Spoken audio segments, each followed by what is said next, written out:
Elijo de mi hermana escupio en mi plateau durant la cena y dijo, papa dice que te lo mereces. Todos se riront.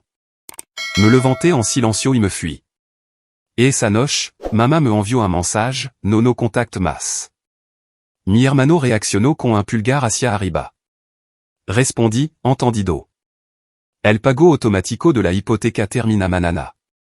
A las 11h42 du soir, el chat explotó. Casi volteo la maldita mesa. Nunca en mi vida había estado tan tentada de armar una escena. Sin embargo, no fui solo el escupitajo. Ver a Caleb inclinarse, mirar a los ojos, y escupir deliberadamente un gargajo en mi purée de papa, fut suffisamment asqueroso. Fut elo que dijo después elo que me revolvió el estómago. Papa dice que te lo mereces. Me pus de pi. Mi silla raspo el suelo. Por un segundo, ni siquiera senti que estuvira en mi cuerpo. Tuvira di a no o no, es nino sabia elo que hacia. Sabia exactament elo que significaban esa palabra. Il a forma en que elo dijo, orgulloso y en voz alta, como si fura una broma familiar de la que yo no formaba part, me hizo querer decir algo que habría reducido a ceniza todo los puant en esa habitación. Pero no elo hice. Me volví a sentar por completo. Mi mano temblaban. No porque tuviera miedo, sino porque estaba furiosa. Jenna levantó la vista, solo elo suficient para sonreírme con dédain, en de volver a mirar su teléfono. Alex seguía masticando, claramente indifférente. Mi mamá, al otro lado de la mesa, ni siquiera parpadeó. Cortó su pastel de carne como si nada hubiera pasado, como si un escupitajo en el plato fura un mart cualquiera. Entonces, Jenna se rió a carcajada. Caleb la siguió, riendos como si fura el más gracioso que hubiera visto en su vida. Alex se limpió la boca y murmuró algo sobre el clásico Caleb. Los labios de mi madre se curvaron, muy ligeramente, en una sonrisa. Nadie dijo que estuvira mal. Nadie me preguntó si estaba bien. En ese momento me di cuenta de que no estaba enojada con Caleb. En realidad, no.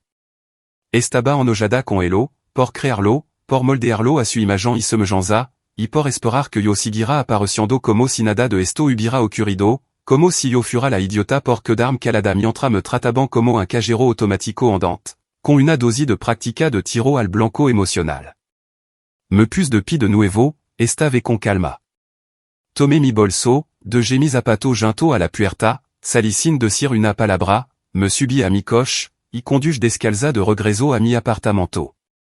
Cuando llegué a casa, no loré. No llamé a nadie.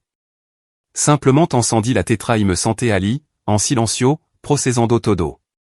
Luego, abrí mi portátil y entré en mi panel bancario. Mi nombre estaba vinculado a la cuenta de la hipoteca de mamá. Yo había estado cubriendo los déficits durant el último año y medio. En silencio, automáticamente, cada mes. Jenna siempre asumía que a mí me iba bien, y me hacía sentir culpable para que pagara por cosa que ella no podía permitirse en este momento. Alex me había pedido prestado dinero que yo sabía que nunca volvería a ver. Y de alguna manera, aunque lo tuvieron más apoyo, más elogio y más amor mientras crecían, era yo de quien se esperaba el sacrificio. A las 9h12 du soir, mi teléfono vibró. Mamá, no contact más. Sin explicación, sin contexto, solo eso. Me quedé mirando el mensage durant un minuto entero. Luego, respondí, entendido. El pago automático de la hipoteca termina mañana.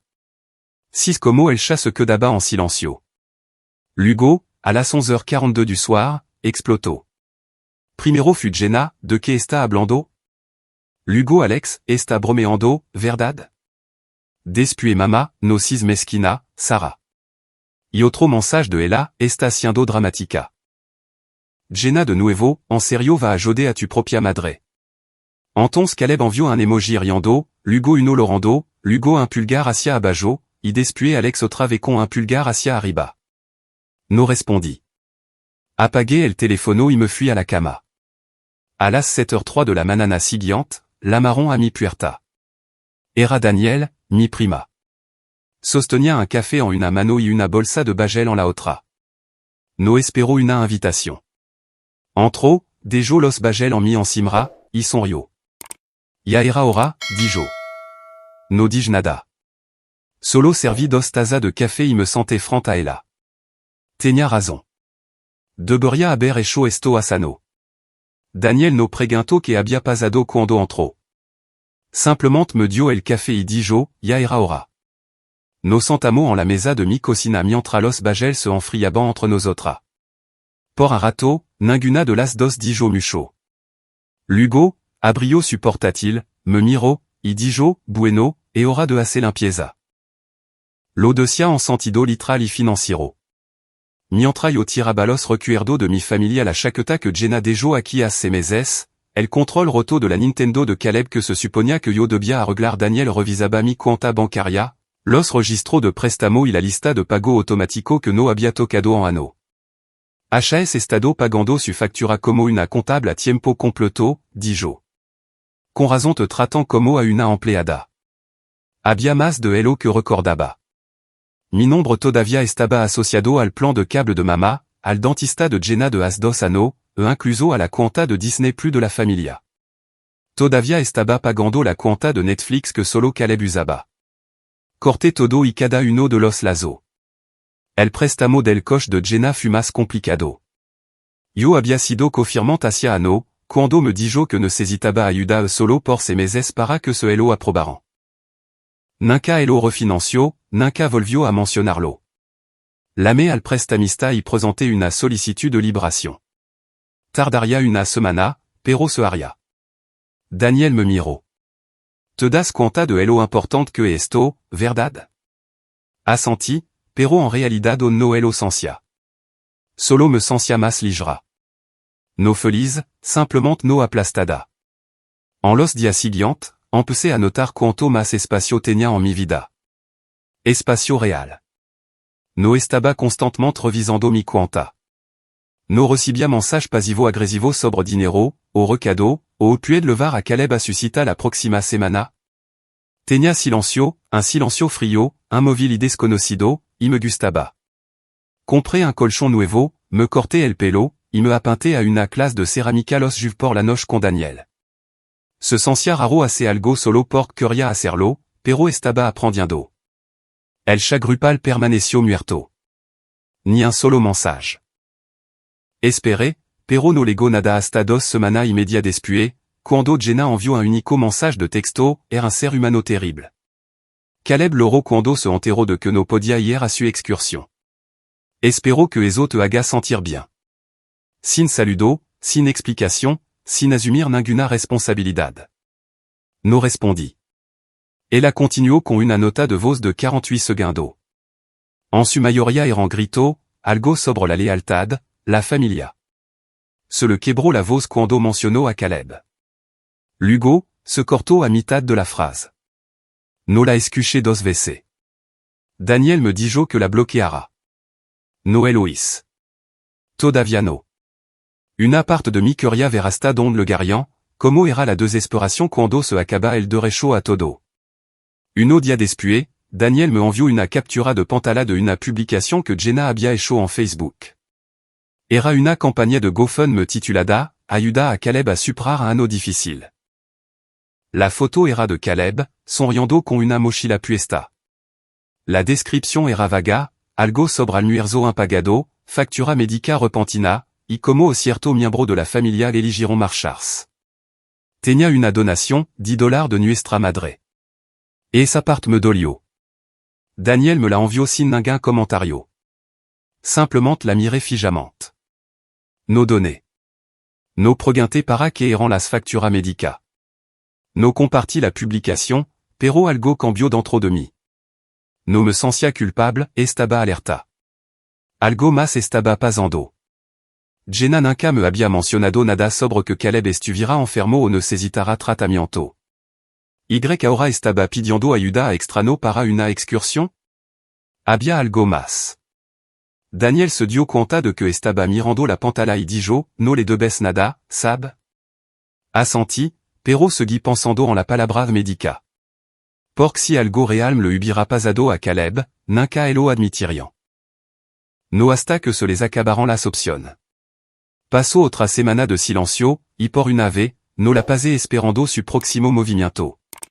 Estaba ocupada. Tenía mi clase de cerámica de los Juves con Daniel.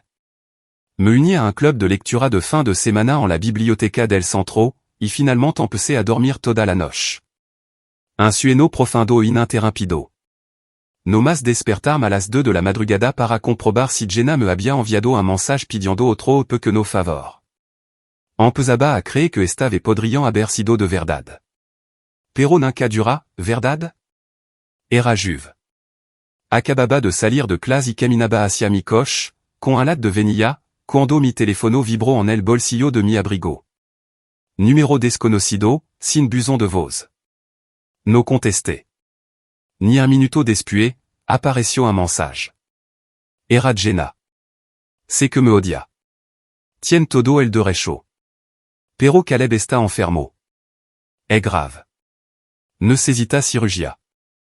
Perdimos nuestro seguro a sin tiempo y no podemos cubrirla. Por favor, no lo pido por mí. Por favor, no le diga a mamá que te lo he dicho. Ella ya está al límite.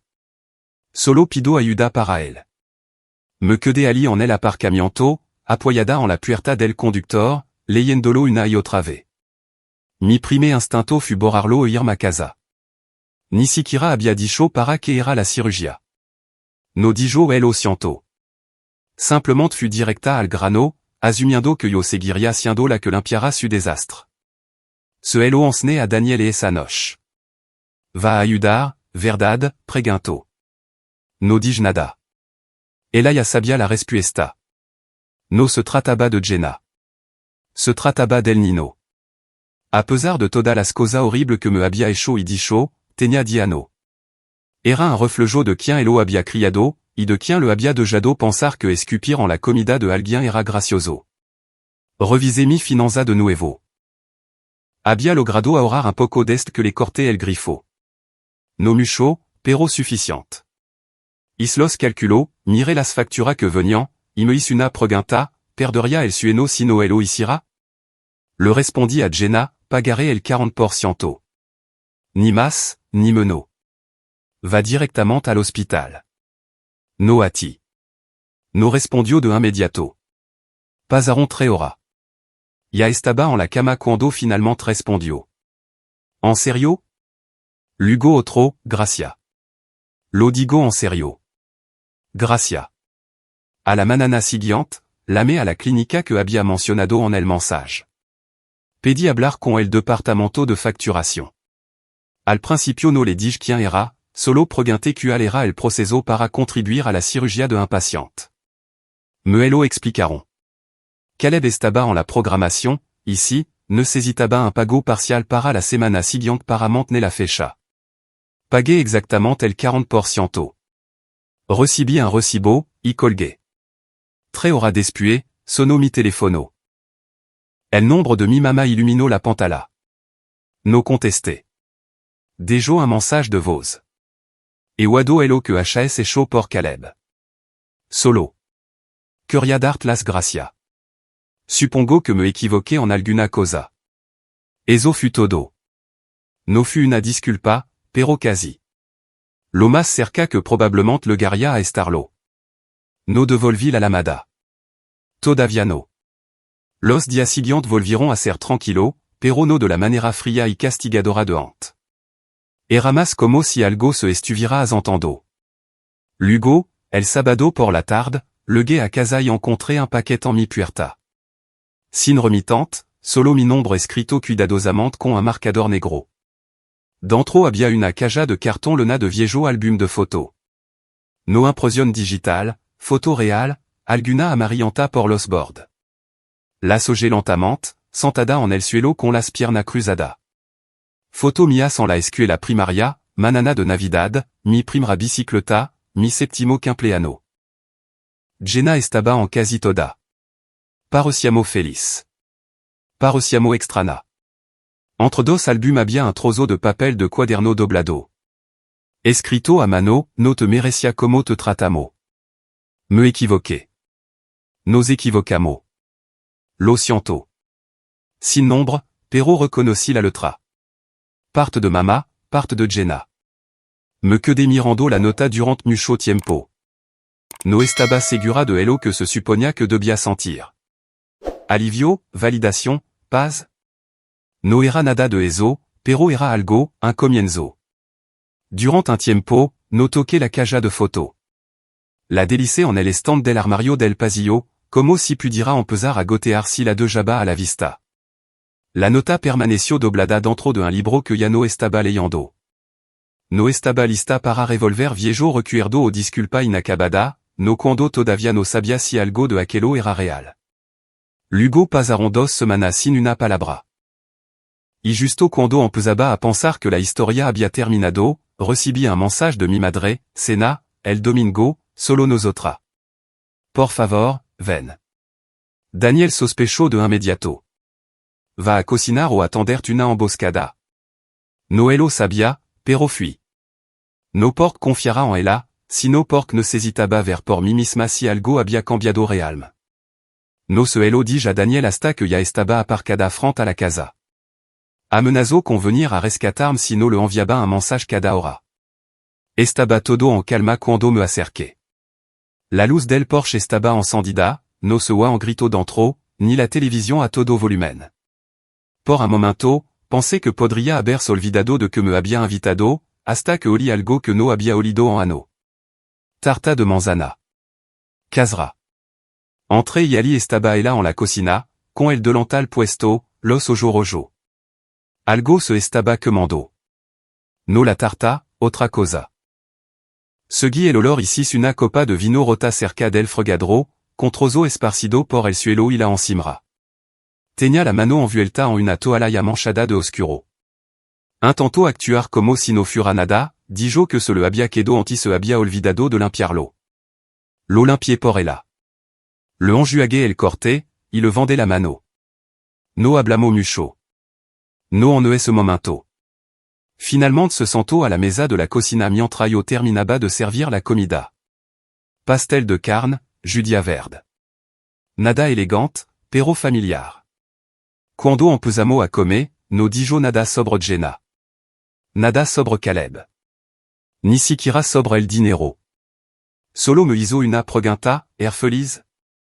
Me golpeó más fuerte de lo que esperaba. Le dije que sí. Y fut la primera vez que lo decía sin necesitar que nadie más lo creyera. Estaba pagando mi factura. Dormía por la noche. Me despertaba sin temor. Eso era suficiente. Entonces me dijo algo que nunca pensé que haría de ella. No fui justa contigo. Te sis como alguien que podía soportarlo, así que te di todo para que lo cargara. No loro. No suplicó. Simplement se quedó sentada allí, con su mano vendada y un plato a medio terminar, pareciendo más pequeña de lo que recordaba. No nos abrazamos. No me quedé mucho tiempo. Cuando me preguntó si quería ver a Caleb, dije que no. Fut la primera vez que le decía que no sin preparar para lo que vendría después. Ella solo asintió. Sin ira, sin chantage émotionnel. Me fui en del postre. 3 días después, Jenna me escribió. Quier verte. Te ha escrito algo. Sé que no debes nada, pero lo estoy intentando. Lo ignoré. Pasaron otros 2 días y apareció un paquete en mi puerta. Sin remitante, solo mi nombre y una letra que reconocí. Dentro había una hoja de papel de cuaderno doblada con un dibujo a lápiz.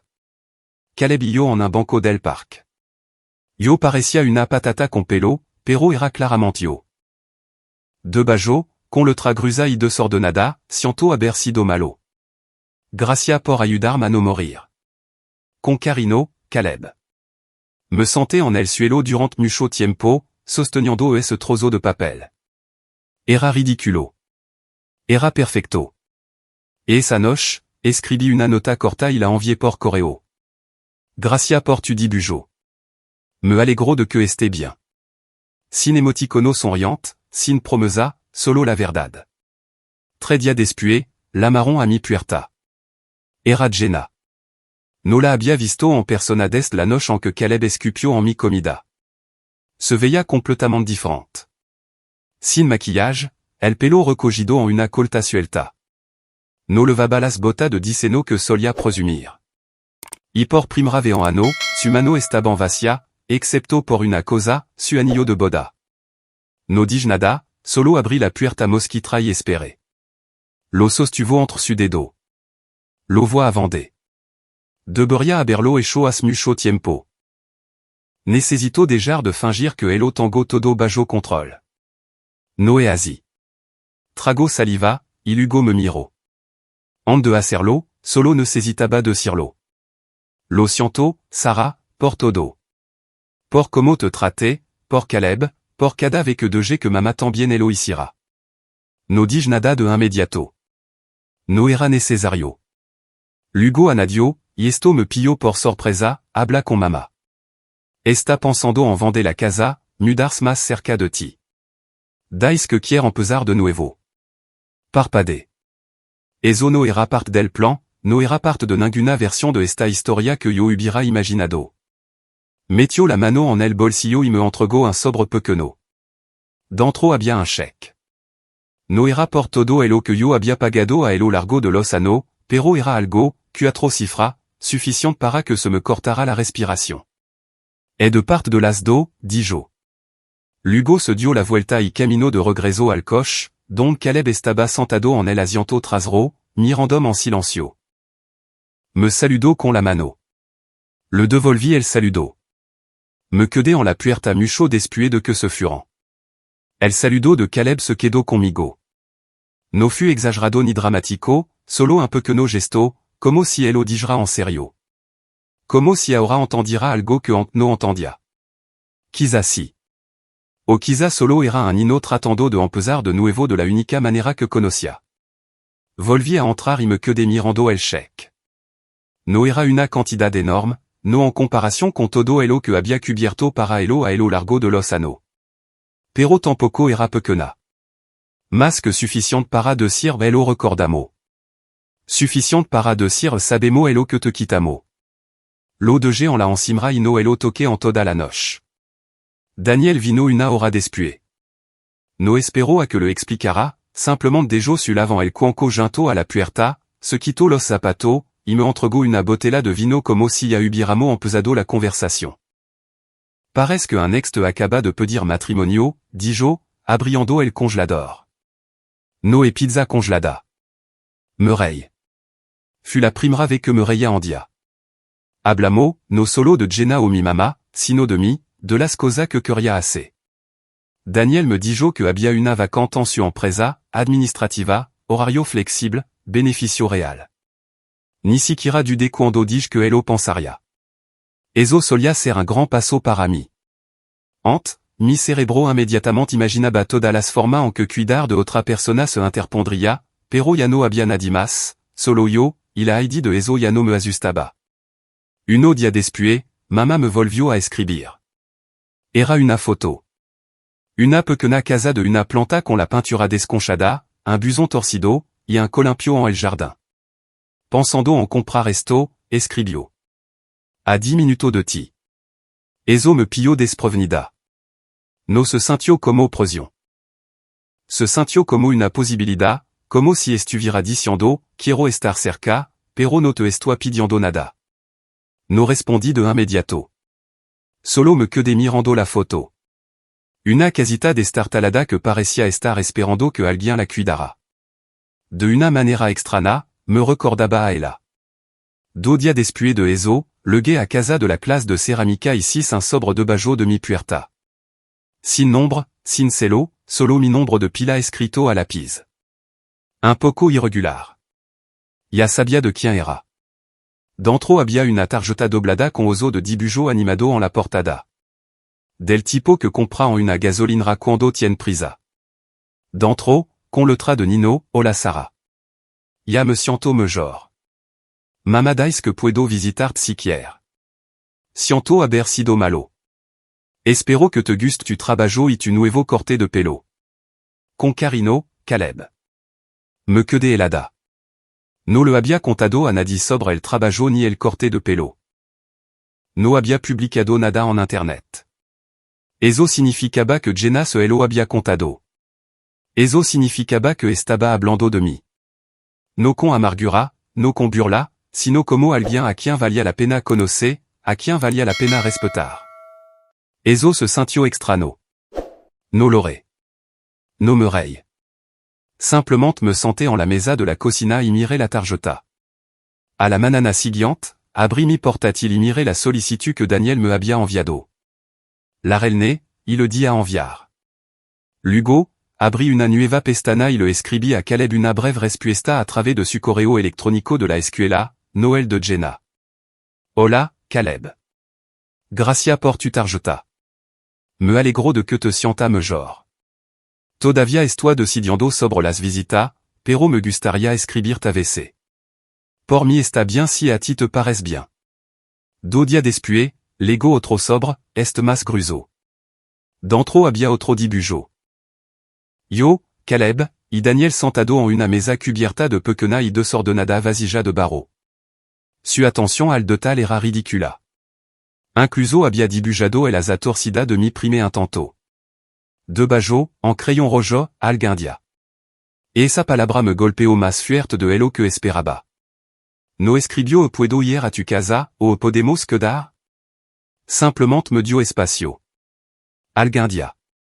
Me estaba dejando elegir. Esa noche me senté en el bord de mi cama con el dibujo en mi regazo, pensando en cuánto tiempo había suplicado por espacio, y con que rapide solían llenarlo de nuevo con su emergencia, su necesidad, su caos. Y ahora, de repente, era todo mío. Doblé el dibujo con cuidado y lo delicé en el mismo libro donde guardaba la primera nota de mamá. Luego cogí mi teléfono y lo escribí a Daniel. Lo so. El otoño llegó rápido. Las hojas fura de mi ventana cambiaron de verde a ámbar casi de la noche a la mañana. Habían pasado 3 meses desde la cirugía de Caleb, 2 desde que acepté el trabajo en la empresa de Daniel, y una 4 semanas desde la última vez que sub de Jenna. Pensé que el silencio sería inquietante, pero no lo fut. Era paz. El trabajo no era glamuroso, pero era estable. Ahora tenía una rutina. Café de la misma cafetería de la esquina cada mañana, un escritorio cerca de la ventana, y compañero de trabajo que no esperaban que les arreglara la vida. Daniel y yo compartíamos coche la mayoría de los días.